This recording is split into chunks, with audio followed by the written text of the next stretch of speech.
नमस्कार दोस्तों, स्वागत है आप सभी का। दोस्तों, जो किसी समय काफ़ी गौरवशाली मार्ग हुआ करता था, जयपुर से रतलाम, महू, खंडवा, अकोला होकर काचेगुड़ा, सिकंदराबाद तक को जोड़ने वाला गौरवशाली मार्ग 1992 में जिसकी लिंक टूटना शुरू हुई। उसके पश्चात 2008 में ब्रॉडगेज परिवर्तन की वजह से बहुत सारे जो मीटर गेज के रूट थे, रतलाम से अजमेर और अकोला से पूर्णा, वह सेक्शन बंद कर दिया गया। जिसके बाद में ये क्रम आगे बढ़ता चला गया। रतलाम से इंदौर और इंदौर से महू, खंडवा से अकोला का सेक्शन 2017 में बंद कर दिया गया। वहीं जो महू से खंडवा का सेक्शन है वह टुकड़े टुकड़े में बंद हुआ और अब उस पर पूरी तरह से यातायात बंद कर दिया गया है। यह रूट बहुत महत्वपूर्ण रूट किसी ज़माने में था। इस पर कई लंबी दूरी की ट्रेनें चलती थी जो क्षेत्र के लोगों के जनजीवन का हिस्सा थी।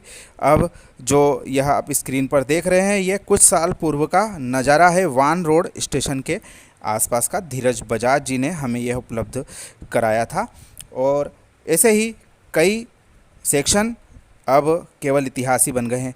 इस सेक्शन के साथ में मेलघाट टाइगर रिजर्व की वजह से विवाद जुड़ा और वह इस वर्ष में जाकर सुलझ गया है। अब रूट को डाइवर्ट कर दिया गया है। खास बात यह है कि 11 वर्ष पूर्व 2012 में ही दक्षिण मध्य रेलवे के द्वारा डाइवर्टेड रूट का भी सर्वे करा लिया गया था, जिससे इस सेक्शन की लंबाई खंडवा से अकोला के बीच में 174 किलोमीटर से बढ़कर 203 किलोमीटर हो गई। यानी कि जो नया रूट डाइवर्ट किया गया है मेलघाट टाइगर रिजर्व के बाहर से, जो कि तुकई थर्ड से अडगांव बुजुर्ग स्टेशन को बदले हुए रास्ते के मार्फत जोड़ेगा, उसकी लंबाई लगभग 80 किलोमीटर के आसपास हो गई है, जिसमें बुरहानपुर और हमारे बुल्ढाना ज़िले के कई नगर लाभान्वित होंगे। कहा जाता रहा है कि जो मेलघाट एरिया से ट्रेन गुजरने की वजह से कुछ हज़ार लोगों को ही फ़ायदा होता, लेकिन करीब 2 लाख से 4 लाख की आबादी नए डाइवर्टेड रास्ते से गुजरने से लाभान्वित होगी और इससे वन्य जीवों को भी खतरा नहीं होगा। खैर, काफ़ी पानी नदियों में बह चुका है, बात काफ़ी आगे बढ़ चुकी है। सरकार ने नए रूट से ट्रैक बनाने की भी मंजूरी दे दी है और कुछ हिस्सों में इसका कार्य भी सेक्शन में शुरू हो चुका है। बात करते हैं खंडवा से अकोला के 203 किलोमीटर के सेक्शन की, जिसमें से 54 किलोमीटर का खंडवा से आमला खुर्द का जो सेक्शन है उस पर कार्य वर्तमान में चल रहा है। करीब 45 किलोमीटर का सेक्शन है अकोट से अकोला, वह बनकर अपनी सेवाएं लोगों को दे रहा है। बाकी का बचा हुआ 104 किलोमीटर का जो हिस्सा है, जिसमें कि अडगांव बुजुर्ग से तुकई थड़ का डाइवर्टेड सेक्शन है लगभग 80 किलोमीटर के आसपास का।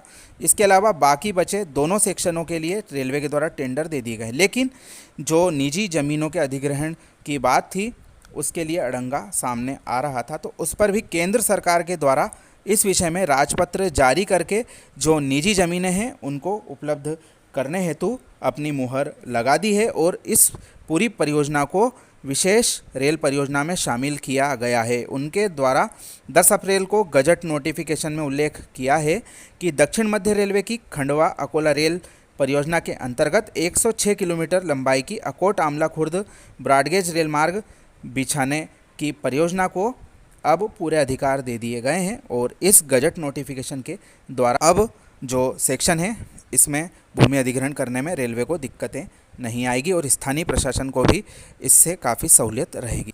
तो उम्मीद कर सकते हैं कि जो वन भूमि के अतिरिक्त निजी भूमियां लेना है उसके अधिग्रहण की प्रक्रिया संबंधित स्थानीय प्रशासन शुरू करेगा और इसमें केंद्र सरकार को राज्य सरकार का सहयोग प्राप्त होगा। हम जो तुकई थड़ स्टेशन है इसके पास का ताप्ती नदी ब्रिज के डिसमेंटल करने का वीडियो दिखाया था, वह जो 260 करोड़ से अधिक का टेंडर सेक्शन में जारी हुआ है उसके अंतर्गत कार्य इसका अब शुरू हो चुका है। रेलवे के पास में जो जो ज़मीनें उपलब्ध है उस पर कार्य फिलहाल में किया जाएगा।